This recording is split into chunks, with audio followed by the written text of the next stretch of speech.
မြတ်စွာဘုရားရှင်ကိုတော်မြတ်ကြီးတတ်တော်ထင်ရှားရှိစဉ်ကာကတာဝိထိရွှေမြို့တော်ကြီးမှာ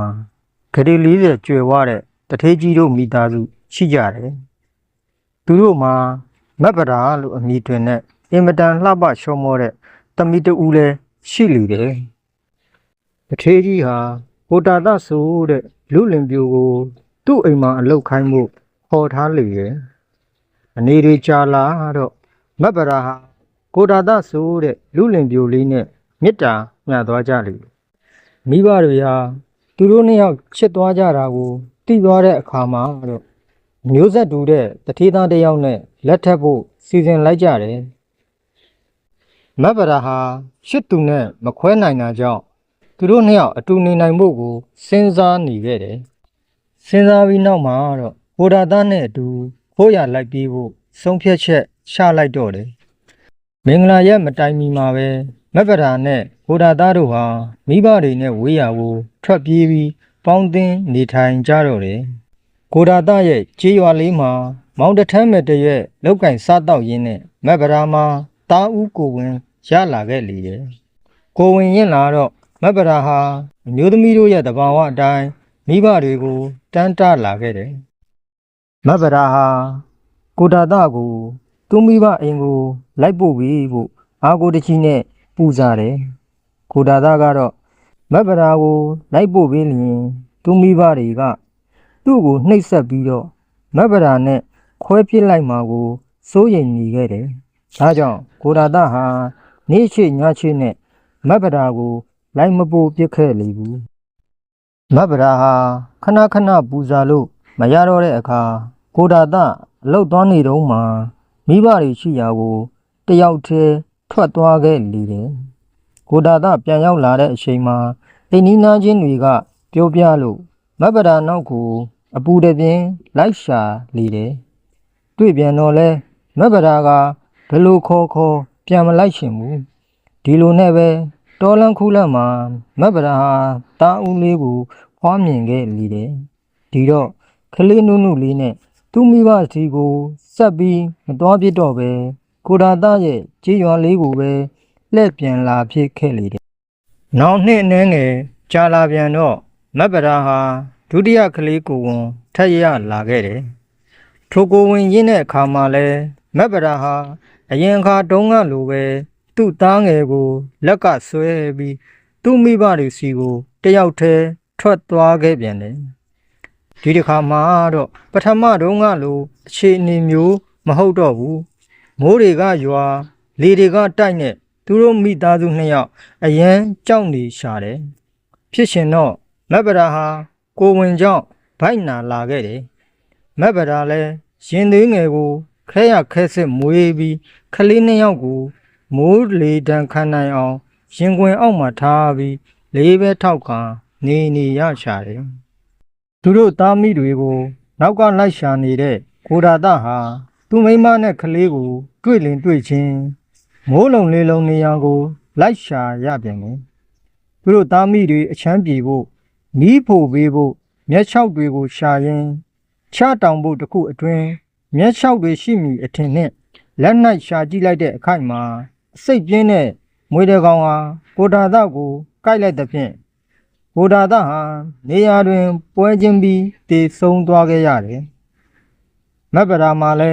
ကိုဒါသားအချိန်ကြာသည့်တိုင်ရောက်မလာသေးသဖြင့်စိတ်တွေပူပန်ရပြန်တယ်မိုးချုပ်သွားပြီမှုမနဲ့လင်းမှာကိုဒါသားကိုလိုက်ရှာတော့မယ်ဟုဆုံးဖြတ်လိုက်တော့တယ်မနဲ့လင်းတဲ့အချိန်မှာ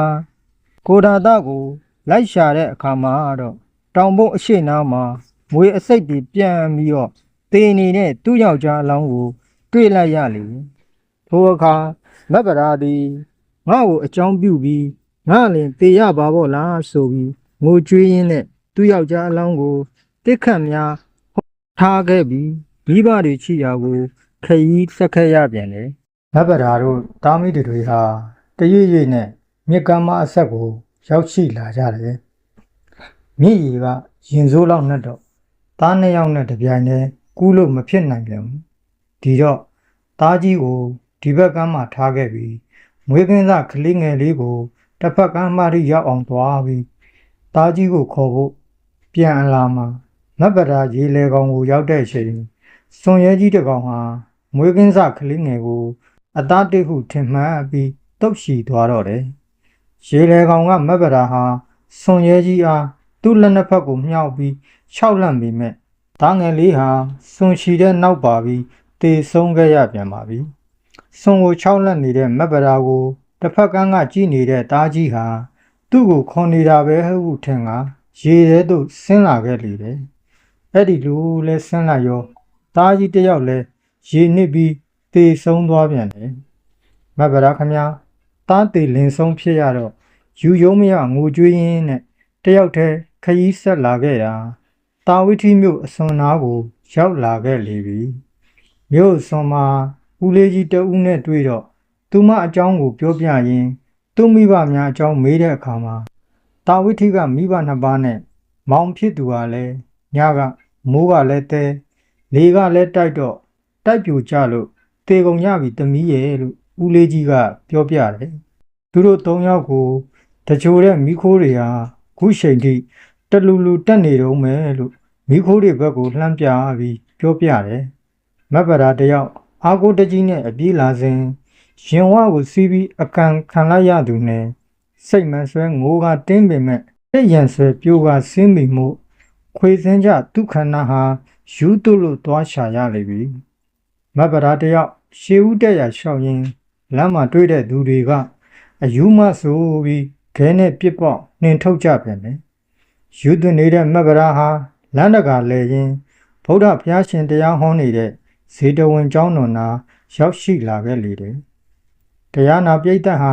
မတင့်တဲ့မက်ဗရာကိုမောင်းထုတ်မယ်လို့တော့ဗုဒ္ဓဘုရားရှင်ကတားမြစ်ပြီးတော့ရှစ်သမီးသတိထားလေလို့မိန့်တော်မူတဲ့အခါမှာမက်ဗရာဟာအတိတရားပြန်ဝင်လာကချက်ကြောက်ပြီးကြုံကြုံလေးထိုင်ရှာလေတယ်ဒီတော့မှတရားနာသူတွေကတယောက်ကအပေါ်ယုံရှုံတယ်လေးဟာမက်ဗရာကိုပေးလိုက်လေတယ်မက်ဗရာဟာလုံလုံခြုံခြုံဝစ်စင်ပြီးဘုရားရှင်ရဲ့ရှေးတော်ကိုဦးခိုက်ရှင်ခိုးရင်တပည့်တော်မကိုကဲတင်တော်မူပါလို့လျှောက်ထားလေတယ်ဗုဒ္ဓဘုရားရှင်ကတန်တရားတစ်ချောက်လုံးမှာချစ်သမီးငိုခဲ့ရလို့ကြားတဲ့မျက်ရည်တွေဟာသမုဒ္ဒရာလေးစင်းကရေတွက်ထက်ပိုသေးတယ်ဒါတွေကိုသတိရပါဘာကြောင့်မေ့လျော့နေပါသလဲဟုတရားစဟောပါတယ်တရားဒေသနာအဆုံးမှာမက်ဗရာဟာသောတာပန်တည်ပါတယ်နောက်တော့ဘိက္ခုနီမယဟန်ပြုပြီးတော့ဘိက္ခုနီမဘဝမှာခြေဆွေးနေရင်နဲ့ခြေဆွေးရည်တွေကုန်ခန်းပြောက်ွယ်သွားတာကိုလက္ခဏာတင်ကြည့်ရင်းနဲ့ယဟန္တာဖြစ်သွားပါတယ်မက်ဗရာဟာအခုလိုကြံမာစိုးနဲ့ကြုံတွေ့ရတာဟာတခုသောဘဝမှာဓမြအဖွဲ့ဟာ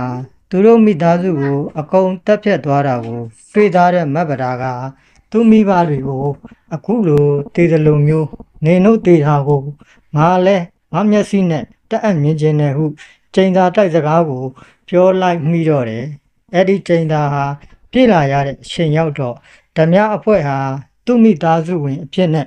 ခုလိုလာဆုံခဲ့ကြရချာလေတယ်ဒါကြောင့်မလို့မကောင်းတဲ့ကျိန်သာတွေကိုဒေါသအလျောက်မပြောမိကြစေဖို့မက်ဗရာပေးတဲ့သင်ခန်းစာလေးကို